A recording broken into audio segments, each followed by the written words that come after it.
Oi, aqui é a Karina do Estúdio Prilampo e no vídeo de hoje eu vou te mostrar como eu fiz essa animação.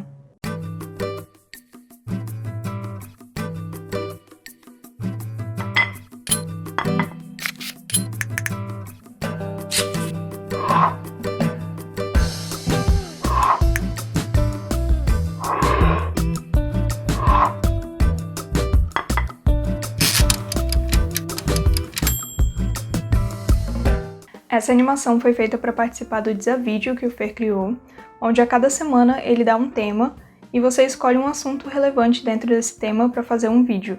O tema dessa semana foi estilo de vida e por isso eu resolvi falar sobre veganismo. E essa foi minha primeira vez animando comida. E uma das minhas metas desse ano era fazer uma animação com comida. Então, meta cumprida. Agora, de onde surgiu a ideia para fazer essa receita? Um belíssimo dia, meus pais chegaram do mercado com um pote gigantesco, quase 2 kg de palmito. Aí eu já comecei a pensar um monte de receita que eu poderia fazer. E quando eu tava lá, rolando meu feed do Instagram, apareceu a receita de torta de palmito do Guilherme. E aí eu pensei, coincidência? Acho que não. Isso só pode ser um sinal. Vou fazer essa torta. Então vamos lá. Como foi o planejamento? A primeira coisa que eu fiz foi anotar todos os ingredientes da receita e pensar como que eles apareceriam, se eles já estariam picados dentro de um pote, ou se eles apareceriam inteiros e depois se transformariam. Nessa hora é bom procurar referências para ver o que outras pessoas já fizeram e o que é possível. Nessa animação, por exemplo, o tomate já aparece picado. Eu achei isso muito legal, ficou muito bonito, mas daria mais trabalho porque eu teria que me preocupar se o tomate não sujaria a cartolina que está embaixo, e aí se sujasse eu não teria como trocar. Então eu achei que não valeria a pena, mas o que eu gostei dessa animação foi a movimentação, como os ingredientes entram no pote. E eu aproveitei isso na movimentação da cebola, por exemplo, que ao invés dela só entrar reto, eu criei um arco para fazer a movimentação dela. Outra referência que eu usei foi uma propaganda do Uber Eats, que é em stop motion, inclusive, e eu gostei muito da composição, então eu tentei trazer um pouco dessa estética dos ingredientes posicionados no plano do recheio. E se você me acompanha lá no Instagram, deve ter percebido que eu mudei a cor do fundo. Eu tinha postado uma enquete nos stories mostrando o teste de enquadramento, e o fundo estava vermelho. Só que como eu ia usar algumas cumbucas que também são vermelhas, não teria muito contraste entre o fundo e o pote. E as outras opções de fundo que eu tinha era amarelo e laranja, que até daria um contraste legal com os potes, mas na hora de mostrar a torta pronta ia ficar tudo praticamente do mesmo tom. Então eu preferi realmente mudar para o azul. Com isso definido, vamos para o storyboard. E para essas animações mais curtinhas, eu uso o storyboard mais como um guia para não me perder no meio do caminho e não esquecer nenhuma parte, do que para seguir realmente à risca tudo que está ali. Então eu não me apego muito a ficar detalhando e fazendo toda a imagem perfeita. Eu tento especificar mais a ordem das coisas que vão entrar, que vão sair, se tem algum movimento que vai ser junto com o outro e eu tenho que lembrar disso na hora da animação. Na hora que eu fui enquadrar os elementos na cena, eu percebi que o celular estava mais próximo do que o planejado e não caberiam todos os elementos como eu tinha feito no storyboard.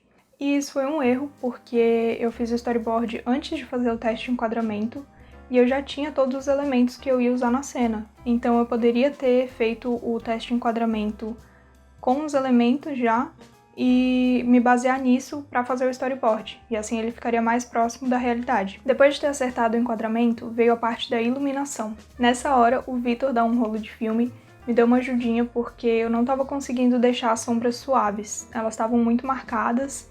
Como você pode ver aí, estava fazendo sombra para todos os lados, porque cada abajur estava em um canto, e eu até tentei rebater a luz de um deles, mas só quando os dois ficaram com a luz rebatida que suavizou e ficou mais agradável. Então foi assim que ficou o posicionamento de tudo.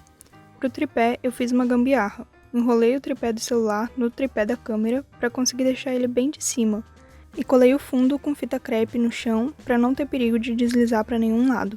O fone plugado no celular para tirar as fotos sem tocar tanto na tela, e os rebatedores eu improvisei colando folhas brancas no mural de cortiça, e apoiei em cima da mesa. E depois de ter preparado tudo, vem a hora das fotos. Para fazer as fotos, eu usei o aplicativo Stop Motion Studio, e eu fiz com a opção 12 frames por segundo. Essa foi a etapa mais demorada de todo o processo. Se eu não me engano, foram em torno de 7 horas para preparar os alimentos e começar a animar de fato. Eu comecei a tirar as fotos 3 horas da tarde e a torta só foi ficar pronta 9h30 da noite. E só demorou tanto assim porque eu estava animando enquanto estava preparando a receita mesmo.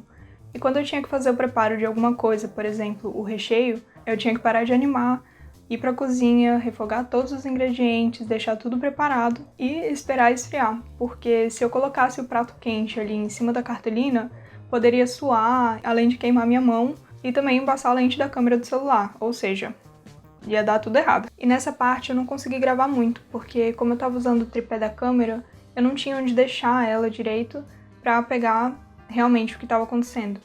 Mas prometo que na próxima eu melhoro isso.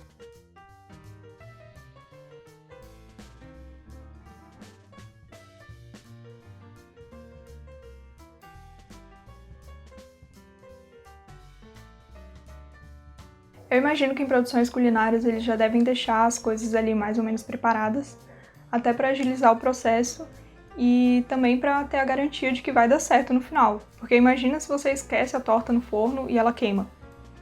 Aí todo o seu esforço foi por água abaixo. E é bem a minha cara fazer uma coisa dessas. Inclusive, falando em dar errado, teve uma hora que eu achei que eu fosse desistir. Não sei se deu pra perceber, mas na hora que o prato de florzinhas sai, ele ainda tá com um pouco de massa. E na receita original, a torta é daquelas fechadas em cima. E eu tinha planejado seguir essa receita fazendo a torta fechada mesmo. Mas eu acho que eu peguei uma forma muito grande, apesar dessa ser a menor que eu tinha nesse formato. E aí quando eu vi que a metade da massa não ia dar certo para fazer o fundo e as laterais, primeiro eu me desesperei um pouco. E aí depois eu pensei, não, vamos achar uma solução para isso, né? E comecei a pensar em possibilidades que eu teria a partir daquele momento. E aí eu pensei em fazer outra receita da massa para usar toda aquela no fundo e nas laterais e a outra receita para cobrir. E aí eu seguiria o plano que estava feito no storyboard. Só que quando você mistura os ingredientes da massa, ela precisa descansar 25 minutos na geladeira. Eu já teria que fazer uma pausa na hora de assar a torta e esperar ela esfriar. Eu não queria perder mais tempo com isso. Aí eu decidi que faria ela aberta mesmo. Só que eu cheguei a pensar em voltar para a parte que o prato de florzinha estava encostado na forma. Só que além de perder tempo tentando reposicionar os dois pratos, eu ainda teria que animar a saída do prato de florzinha de novo. Então eu achei que seria melhor continuar de onde estava, porque já deu para entender a ideia que a massa estava entrando na forma. E assim, só teve esse estranhamento inicial porque eu sabia que era para ser diferente. Porque se eu estivesse vendo essa animação, qualquer pessoa fazendo essa mesma animação, eu não ia achar estranho o prato sair com um pouco de massa. Eu ia achar que só foi uma opção que a pessoa escolheu fazer daquele jeito. E com as fotos prontas, vamos para a parte da edição. Depois de ter tirado todas as fotos no aplicativo, eu exportei as imagens e abri todas em um arquivo no Photoshop, cada uma em uma camada diferente. E aí eu fui ajustar o corte para ficar do tamanho do post do Instagram, 4x5, 1080 por 1350. E aproveitei para remover essas partes indesejadas.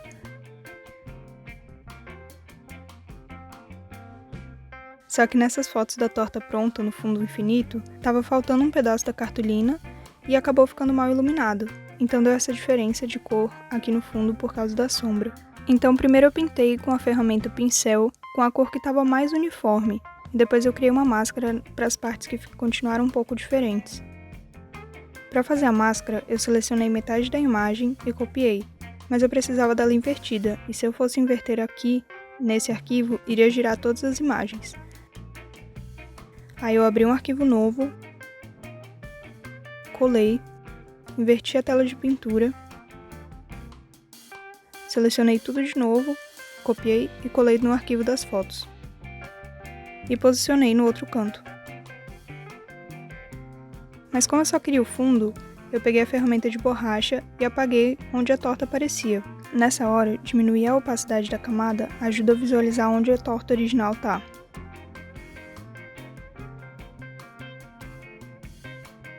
Depois eu fui para o Premiere e coloquei todas as fotos na timeline. Aí eu defini o tempo que eu queria que cada imagem aparecesse. Essa primeira ficou por 3 segundos e 17 milésimos. Depois, 1 segundo e 8 milésimos. Mas o padrão que eu uso na maioria das imagens é 2 milésimos. Depois eu vou definindo a duração das que precisam de pausa conforme a necessidade. Se vai aparecer um texto, eu deixo um pouco mais. Aqui nas pastas dos arquivos tem todas as fotos. Os sons eu baixei pelo acervo do Facebook e a música eu baixei no do YouTube. E os títulos eu fiz em um aplicativo chamado Over. Se quiserem saber mais, eu posso fazer um vídeo explicando só sobre isso. Nas especificações da sequência, eu já criei no formato do Instagram. Depois de tudo pronto, é só exportar. Eu uso o formato H264 e altero o tamanho para 1080 por 1350. Uma coisa importante é estar com esses Square Pixels. Eu não sei exatamente porquê, mas senão dá errado. Com tudo no máximo, depois é só exportar. Bom, esse foi o vídeo de hoje, eu espero que você tenha gostado, e eu tentei explicar todas as etapas da forma mais detalhada possível e respondendo todas as perguntas que me fizeram lá no Instagram. Mas se você ainda ficou com alguma dúvida, deixa aqui nos comentários que eu respondo. E se você gostou, curte aqui embaixo para eu saber. E enfim, eu espero que esse vídeo tenha te inspirado de alguma forma a experimentar esse universo do stop motion. Então até o próximo vídeo.